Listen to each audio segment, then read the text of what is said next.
make the whooshing sound as they fly by.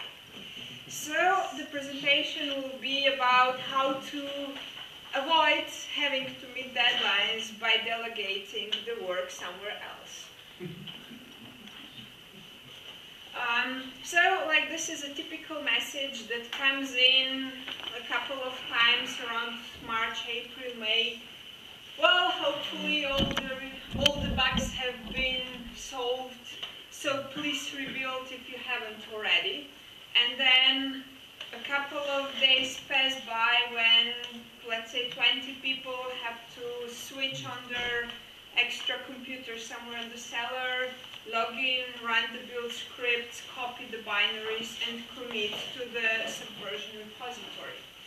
And then, well, sometimes it can be a problem. Oh, Carl, yes, I know I volunteered to build paid platforms, but you know I have no time and I'll be offline for 2 weeks.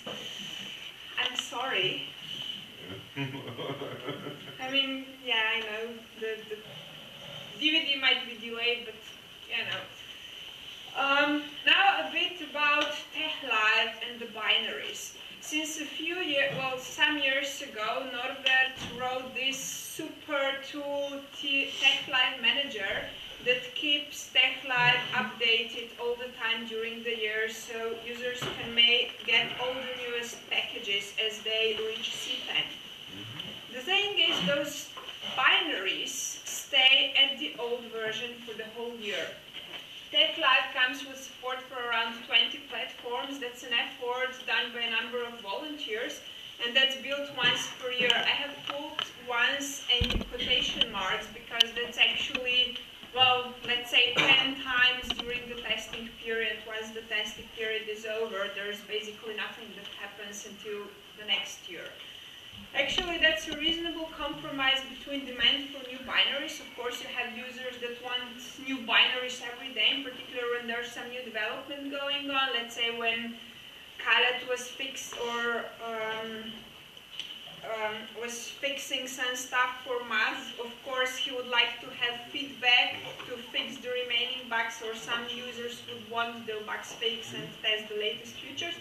But then we cannot ask so many volunteers to keep building and rebuilding during the whole year. And they could mine Bitcoin in the meantime, couldn't they? Yeah, also. So actually that's a compromise between demand for new binaries, when you would ideally want the binaries after each commit, and the burden of volunteers who you don't want to stress too much. And also the important thing is stability and the amount of testing.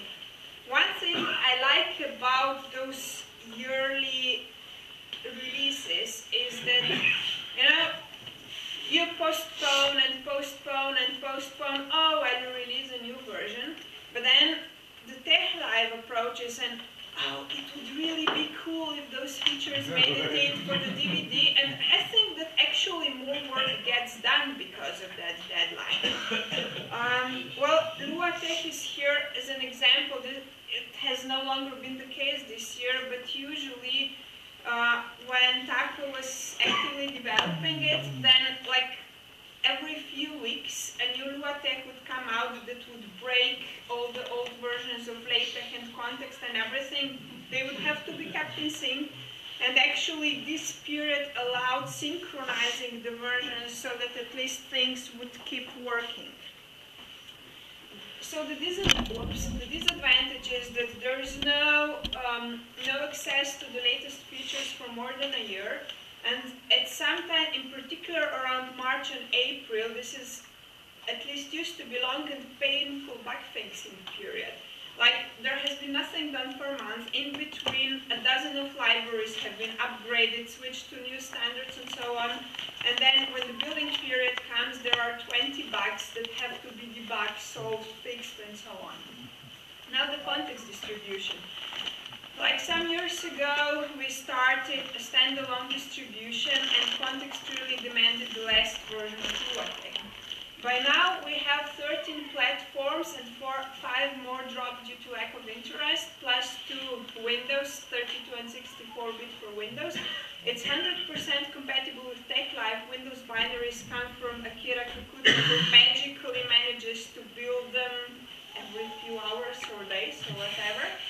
And then other binaries are built by a number of volunteers. They have a single script that they need to run, and it will fetch the binaries, compile them, and commit them to the server, and those will be automatically distributed, and when user fetch the next version, they will get it. So it's actually not that hard, not that much work. And then the distribution also checks for updates every 15 minutes. So whenever if Hans updates his context, or if new binaries are available, within 15 minutes you would get the latest version.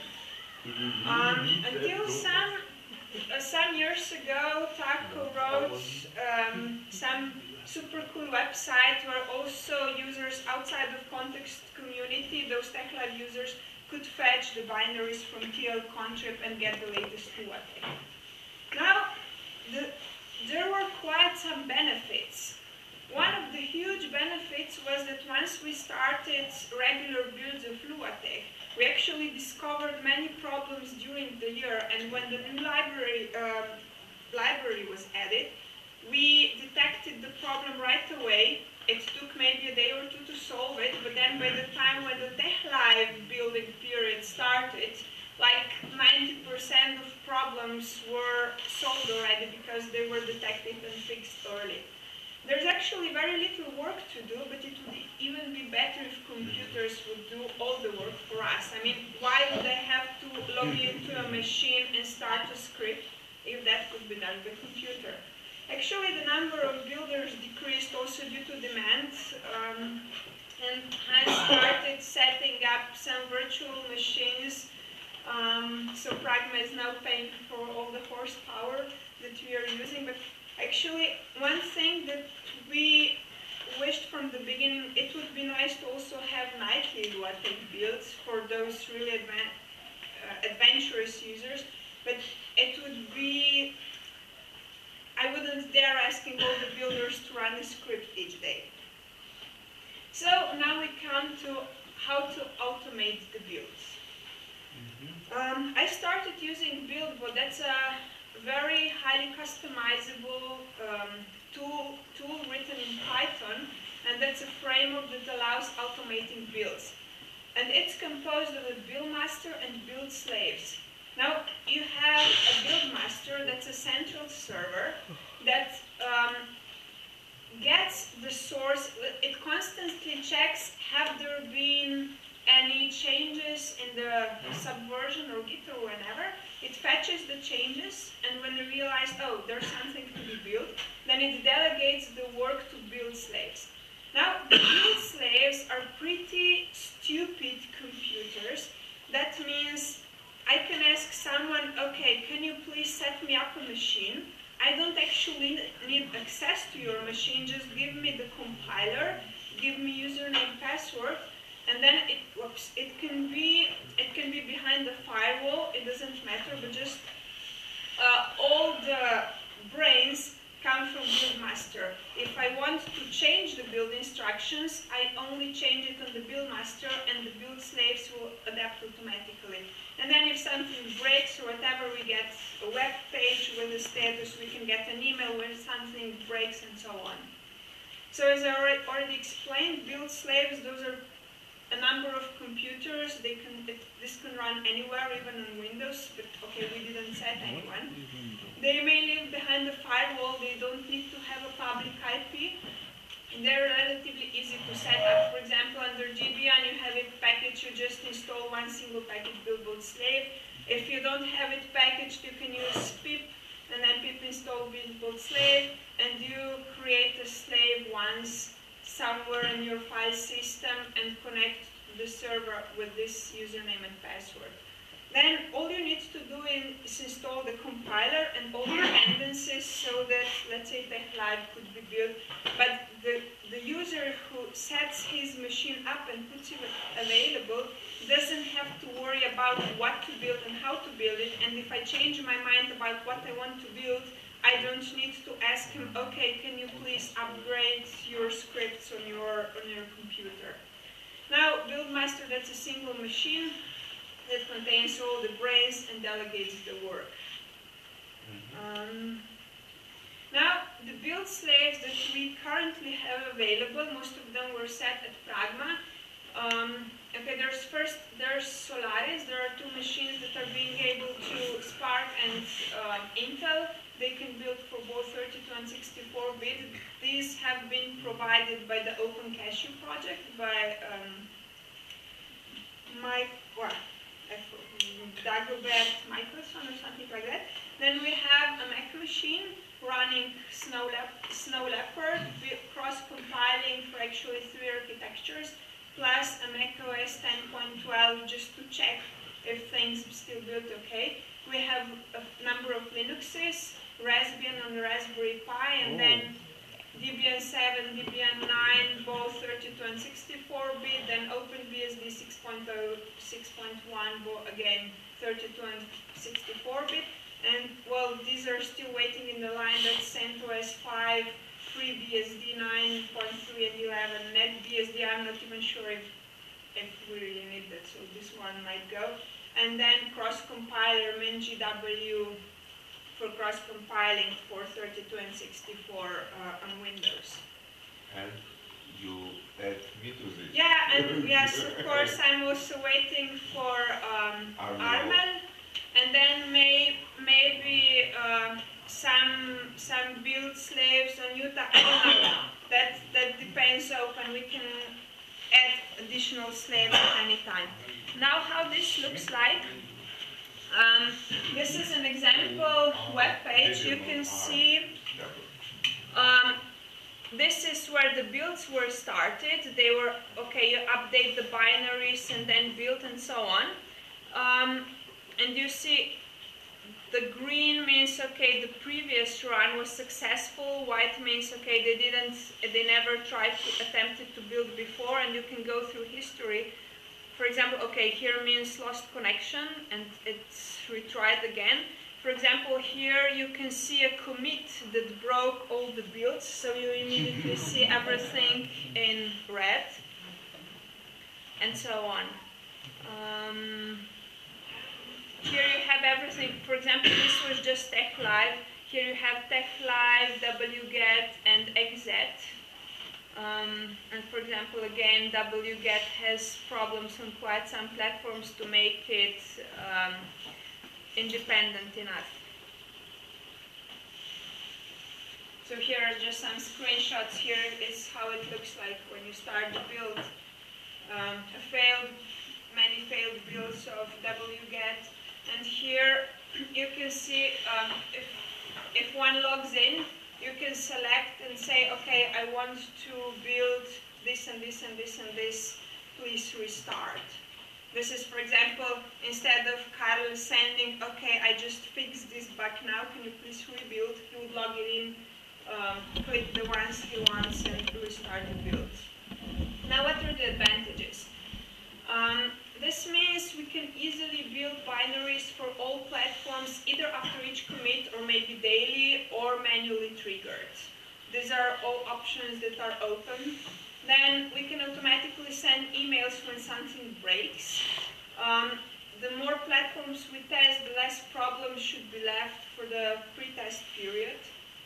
We can get the latest binaries to adventurous TechLive users. Thanks to Norbert, who also wrote quite some good support. The plan is to set up a TechLive repository where users could decide, okay, I really want my really up-to-date binaries, and they would get them from this repository. And then the big advantage, Karl doesn't need to send please rebuild now when he feels he needs new binaries and wait until people come back from holidays. Now, we can, of course, build many more, not just TechLive. We could build this asymptotic Cindy or whatever tools are needed. It's slightly more convenient if it turns out, okay, we have to compile with special options because ICU is broken and we need to run the compile time twice, it's not a problem. We could build and test development versions of dependencies like ICU, popularly PNG, on regular basis, and then also detect when they introduce bugs that affect us. Let's say I have it on the list, we could add some exotic platforms from Utah if needed, or ask any user could basically contribute his computer to test whether the builds still run. And one option that's pretty easy is actually to repeat the same build on 2 machines and check whether the binaries are exactly the same, because that means if we could check for reproducibility, this gives an extra guarantee that the compiler hasn't been compromised or the operating system hasn't been compromised. Of course, there's a lot more work to do. It would be nice to have more complete setup for different software and different components, to maybe add a bit more encryption, binary signing, and so on. Write more test cases to detect problems. For example, check whether the binaries are not dynamically linking to some libraries that are not available everywhere. And then also set up private TeX repository with updated binaries. Now, how things can turn out then, I'm here at Bachote. Kyle fixes a problem, I don't do anything. And then, like, Kyle, oh, I imported all the binaries, no problem if you're not available to run the builds manually. And oh, and I just found that there are new OpenBSD binaries on the server, which I didn't even add. I just set up the build bot, and after I fixed the problems, the binaries magically appeared on the server. So yeah, do you mind if I include also those in zip type? Now the big question comes, do we still need manpower? There's actually one... Womanpower.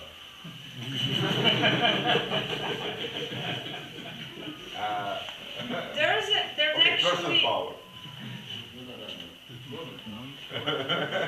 There's one big, well, not problem, but danger. Like, at the moment you have 20 people who are really well skilled in what they do. When something breaks on their operating system, they know exactly where to look for, how to fix it.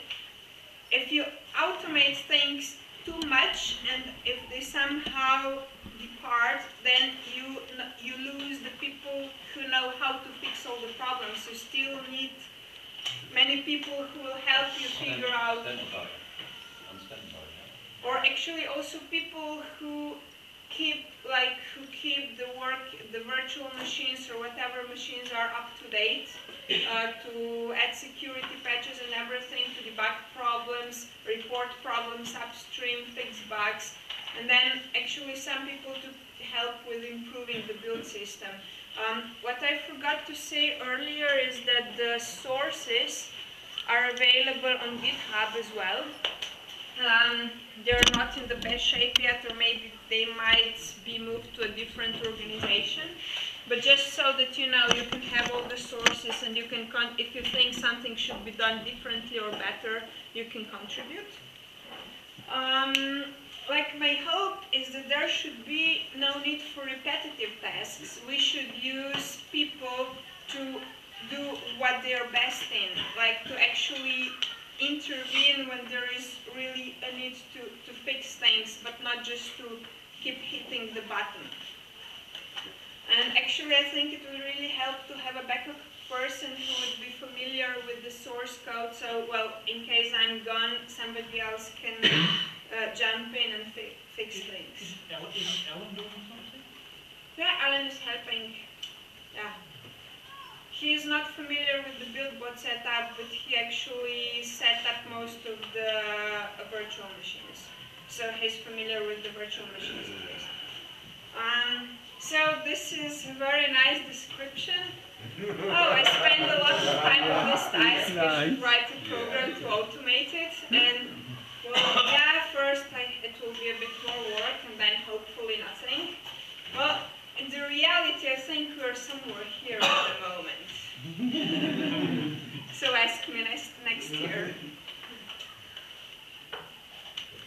So I would like to thank to Alan for helping me with lots of virtual machine setup and his skill with BSD system, Hans for providing all the machines, Dagobert for the OpenCache project who actually taught me how to deal with BuildBot, Norbert for a lot of additional functionality, Taka who first wrote the TL contrib, and Johnny and others at the Joseph Stefan Institute for providing the server and unlimited bandwidth.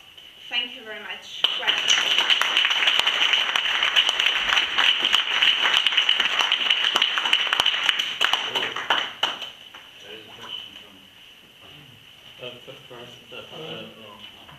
Has the system a possibility to mark certain sort of failures as secondary? In other words, is there a possibility to distinctly allowing certain fails?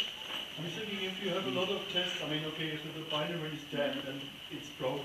But if you start adding sort of additional tests to see that the environmental situation is working as well, like you have a binary, you build the formats, and you run the tests on formats, then it is very informative to see that all those tests work through. But if the binary is actually extended, then it is very likely that those tests initially fail, even through everything else is okay. So is there this kind of possibility that things being introduced into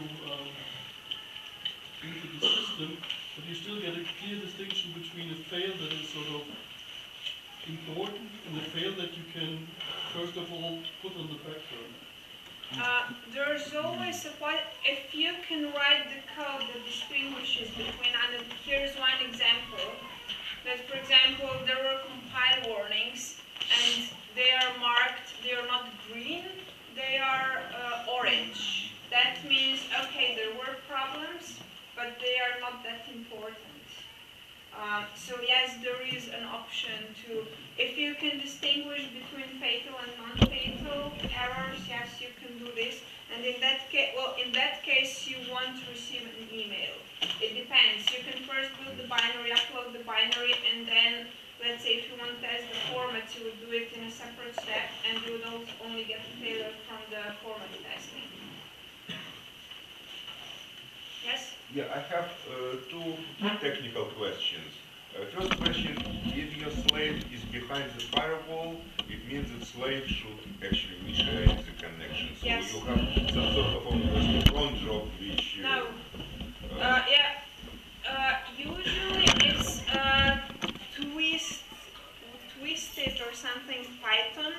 There's a Python package twist there which I don't know what it does exactly, but let's say on Debian I would set up something with system D. If it's system D, it's basically a cron. It's basically once in certain amount of time it goes, for example, to the web and sees whether it needs to connect and to it. I would think it's timer. Okay. I believe it's constantly connected. And if the connection is dropped, then it would reconnect. Maybe I'm wrong. I don't know. Okay, I will take a... And second... connection, yeah? Perhaps. Yeah, it calls the server. Yeah, okay, and another question is this. I remember when setting up a machine for building live, I installed quite a few libraries and so on. It's not just compiler, you need a lot of things to be able to build it. So I understand that setting up a machine is not purely automatic. You need to do some sort of test and... Well, you need to make sure that all the libraries, yeah. Like X11 libraries are needed for tech libraries. X11, list for Xindi, lots and lots of things. Well, actually, the thing about Xindi, for Xindi, I would like to get automated build of CLISP to actually avoid having to do the repetitive task on the machine. For For Xindi, the idea is to compile from the master. Yeah, but you don't recompile Not yet. The setup is not yet there. Okay. It wasn't high enough on the priority list. Okay, okay. Probably we'll talk about this Okay. offline. If you need help with setting something, that would be more than happy. Yes? Yeah, since I've been part of this effort behind the scenes for quite a while, last year I built binaries for 104 different platforms. Yes. This year, time permits, it might be 175. One, I think, really serious problem we have in the TechLive community is that we have not, part of it is because some of the software is ours, that is the tech world's, but a lot of it is also other stuff. Yes. Like ICU. the ICU libraries for Unicode support and Lisp and so on. And these all come from different sources over which we Yes. have no control, and they change at different times, and they always introduce incompatibilities. Yes. The convention in the free software world has usually been that you should be able to say /configure & make all check install. Yes. So the all builds the stuff, check, make sure it runs, and if the check succeeds, then you install it. We've never been able to do that with TechLive because the check step is impossible. We do not have any kind of test to check the binaries we build. We badly need them. There's more than 400 binaries. People think it's just tech. There are some basic. There are lots of checkers. Several hundred checks now. Beta platform not working a lot, and the process terminates But we still have much more. We need ways of automating the testing and the comparison and the reporting of the test failures. Because there are so many components in this system. You know, in the a TechLive build takes somewhere between 3 and 6 gigabytes, depending on the platform, which means just a one-day's build, I need a half a terabyte of disk space. And I just don't have that because I've got 150 to 200 machines to build on. And what we would like to have is hundreds of terabytes of free space with a huge VM farm where you could do this without running out of disk space, because you don't want to wipe out yesterday's build. Because when today's build fails, you want to go back and do diff. Yes. You say, well, what changed here? So it is a big issue. We need more resources. We need much better automated testing and ways of checking whether the test fails. Yeah. I don't know if I should answer anything. I mean, No, like, just yeah. a general comment. This is a huge effort that most people don't realize. See, Carl Berry, I should make the other comment. The basic tree for TechLive has makefiles, Unix makefiles, which are pretty well designed and work reasonably well. And the convention is that if you can run a configure script that can figure out what your system is, and then you can run make and everything is wonderful. In reality, that doesn't work. So Carl Berry, 10, 15 years ago, wrote a shell script called build on top of that, which attempts to figure out what system you're on and sets up options and environment variables to make it work on the roughly 20 platforms that TechLive is built on. And that has also worked reasonably. But as we extend the number of systems, we discover that doesn't work. We need yet another configure script to do many, many hundreds of lines to take care of all of these crazy variables. one to rule them all. And Again, I have to disagree here. If you look into the build script, it does nothing else than everything you could also do with plain configure. It's just that by tradition, we have a lot of environment variables that people can set to adjust things. I personally